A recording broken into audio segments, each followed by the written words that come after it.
Mir Mirza, Chief Correspondent of BTHL, with my colleague Francis Fernandez, Shanu, Lode, and Shekhar Lawati. And just around about 2-3 days back, there was a news by Ravi Dhangekar pinpointing against various leaders and all. असा रवी धंगेकर साहेब तुम्ही बोटा उचलताय की दीपक भाऊ मानकर असा माणूस आहे, काय काय कांड होते हे होते, तुमच्याकडे पुरावा काय पहिले द्या ना, आम्ही तुम्हाला पुरावा देतो. सुरेश कलमाडी साहेबचा त्याला 3 वर्ष ठेवलं होतं दिल्लीचे जेलमध्ये, कॉमनवेल्थ गेमचे इतके एशियन गेमचे पैसे खाल्ले होते. आणि तुमचा पक्ष पहिले बघा आणि तुमचे बॅकग्राऊंड स्वतःचा बघा, आणि आमच्या नेतेवर तुम्ही बोटं उचलायचं नाही. सगळं कांड आहे आमच्याकडे, पेटी भरून कांड आहे. तुम्ही तिकडे जगा मुसलमानच्या समाजची जगा खाल्लेली आहे, ते बी आमच्याकडे पुरावा. आणि तुम्ही पबचं म्हणले, पबमध्ये तुमची नेते बसले तेवारी मॅडम, ते काय पोलीस कंप्लेंट करत नाही की असे असे धंदे चालू आहे, हे चालू आहे, आणि आम्ही कोणाला सोडत नाही. ते हायकोर्टने निर्देश दिलेला आहे, तुमच्यावर क्वांटम ऑफ द कोर्ट होणार आहे की तुम्ही म्हणले की कसे सुटले, आम्ही सोडले, तुम्ही पुरावा द्याल आम्हाला. दीपक भाऊ मानकरच्याकडे असे कोण खाली आज जात नाही, आला तर माणूस काय करतोय, त्याची अडचण सुटते, तुम्ही कोणाला मदत केली हे दाखवा ना. आता तुम्ही पडले, तुम्ही पूर्ण संपून जाणार आहे. इलेक्शन मी थांबा, लोकांना सगळ्यांना कळायला आहे असा माणूस आहे. त्याचा पक्ष कोणाचा, अजितदादा पवारचा पक्ष आहे. आम्ही काय तुम्हाला घाबरत नाही, हे आमचे लोक आहे. दीपक मानकर म्हणजे पुण्याची शान आहे, पुण्याची जान आहे, गरिबांची जान आहे. आणि जे तुम्हाला म्हणलं ना वेलकम आहे पार्टीमध्ये, काय वेलकम नाही आहे तुम्हाला. कोण असं ना मुडेबल कोणती पुढारी लोक आहे तुम्हाला वेलकम. अरे तुम्ही आम्हाला डॅमेज करताय का, पैसे देऊन चॅनलवाल्या बोलून काय बी बोलायचा. अरे आमचे दीपक भाऊ मानकर म्हणजे 1 नंबर आहे. अरे कोथरूडला तू येऊन थांब ना, तुला माहीत पडणार इलेक्शन कसा होतंय. आणि तू काय म्हणतो चंद्रकांत पाटील साहेबासाठी. अरे चंद्रकांत पाटील म्हणजे देवासारखा माणूस आहे, सगळ्याला मदत करणारा माणूस आहे. त्याला लोक म्हणतात चॉकलेट मॅन. कोणी बी गेलं पाहिजे, माझी अडचण आहे चंद्रकांत पाटील साहेब तो पहिले चॉकलेट देतो. इतका शानदार माणूस आहे. तसा दीपक मानकर साहेब हे रात्री 2 वाजता जावा, 4 वाजता जा, 1 वाजता जावा, तुमच्याबरोबर थांबणार आहे, एकदम थांबणार आहे. आम्ही काय तुम्हाला घाबरत नाही. तू काय करायचं बोटा उचल. आमचा दीपक भाऊ म्हणजे 1 नंबर आहे.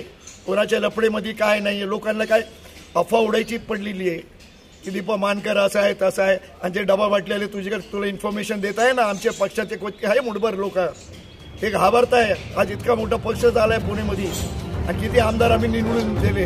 आता कॉर्पोरेशनला बघ पुरा साफच करून टाकणार. तू काय कोण म्हणलाय तुला वेलकम आहे आमच्याकडे, काय वेलकम नाही आहे. तू आता आम्हाला ब्लॅकमेलिंग करतोय, तो पुढे काय करणार. उद्या अजितदादाला ब्लॅकमेलिंग करणार तू. माझी एकच रिक्वेस्ट आहे. आणि हे बाया आलेत माझ्याकडे, राष्ट्रवादीच्या बाया, ते तयारीमध्ये आहे. त्यांना माहिती आहे तुला धडा कशा शिकवणार तुला. ही आमची करुणा मॅडम. बोला मॅडम. आम्ही दीपक भाऊ मानकर विरुद्ध एक पण शब्द ऐकून खपून घेणार नाही. दीपक भाऊ मानकर आमचे देव आहे आणि आम्ही त्यांच्याबरोबर उभं आहे. आणि जो पण त्यांच्या विरुद्ध काय पण बोलणार आहे आम्ही अजिबात खपून घेणार नाही आहे. रवींद्र धंगेकर साहेब, तुम्ही तुमचं जे आहे तुम्ही विषय जो विषय तुम्ही बोलता आहे ते विषयावर ठाम राहा.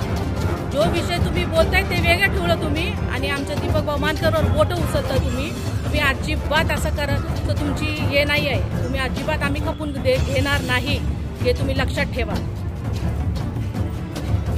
धंगेकर साहेब, आमची एकदम तयारी आहे तुमच्याकडे यायला. आणि ते शब्द वापरला तुम्ही प्रूफ करा. काय हायकोर्टमध्ये असेच बसले का जज, तुमच्यावर कॉन्टेम्प्ट ऑफ द कोर्ट लावणार आहे. आता आम्ही दरखास्त करणार आहे स्वतः की तुम्ही असं म्हणता कसं सुटता, ते काय करताय ते तुमचा विषय नाही आहे. काय काय काळा बाजार आहे आम्हाला माहिती आहे. 1.5 वर्षामध्ये तुम्ही होते ना आमदार, काय काय केले आम्हाला सगळंच माहिती आहे. एकच रिक्वेस्ट आहे, परत करू नका. आमची जे महिला सेना आहे लई डेंजर आहे. तुम्हाला आता पाहिजे करुणाताईंनी तुम्हाला आव्हान केलं आहे, पुढे बघा काय काय होत आहे. हे तो आता आमची फिल्मची पहिला स्टॉप तुम्हाला दाखवला आहे, आणि लास्ट स्टॉप कसा होणार तुम्ही बघून घ्या. आणि तुमचे काय आहे ना, तुमचे नेते त्यांचे धंदे चालू आहे सगळे बाजू, ते बघा जाऊन कल्याणनगरला. तुमचे पुढारी राहत आहे तिकडे, का दरका देत नाही पबमध्ये दारूचे धंदे चालू आहे म्हणून, का त्यांना पाकिट येत आहे. आणि पोलीसवर बोटा उचलू नका. पोलिसाला सगळंच माहिती आहे कोण कसं आहे. आणि CP साहेब काय करत नाही. CP साहेब 1 नंबर माणूस आहे, त्याला सगळं माहिती आहे सगळ्यांचे बॅकग्राऊंड काय. आणि कोथरूड बाई मारण्यासाठी बोलू नका. ते आतमध्ये गेले काय केले ते त्यांना माहिती आहे कसं बाहेर यायचं आहे. आणि कोण कोणाला मदत करत नाही. आणि तुम्ही इलेक्शनला थांबा, ते जे भाई मारणार लोक तुम्हाला दाखवतील कसे तुम्ही निवडून येतात. मी भाईला स्वतः सांगणार आहे की भाई हे आपल्या विरोधात लोक असं बोलत आहेत, तुमचं काय झालं आहे ते तुमचं पर्सनल आहे. आणि म्हणले असं झालं आहे ते झालं आहे, तुम्ही आमचे पक्षमध्ये अजिबात बोलू नका. आम्ही बघू, चंद्रकांत पाटील साहेब बघू, दीपक मानकर साहेब बघू. आणि तुम्ही काय बोटं उचलू नका. तुम्ही किती साफ आहे पहिले बघा. हां, तुम्ही जावा बाथरूममध्ये स्वतः बघा आपण किती क्लीन आहे. आणि कोण तुम्हाला बोटं देते आहे वेलकम, कोण वेलकम नाही आहे तुम्ही. ते वेलकम कोणी म्हणलं त्याला विचारा. Munir Mirza, chief personnel media channel, Pune.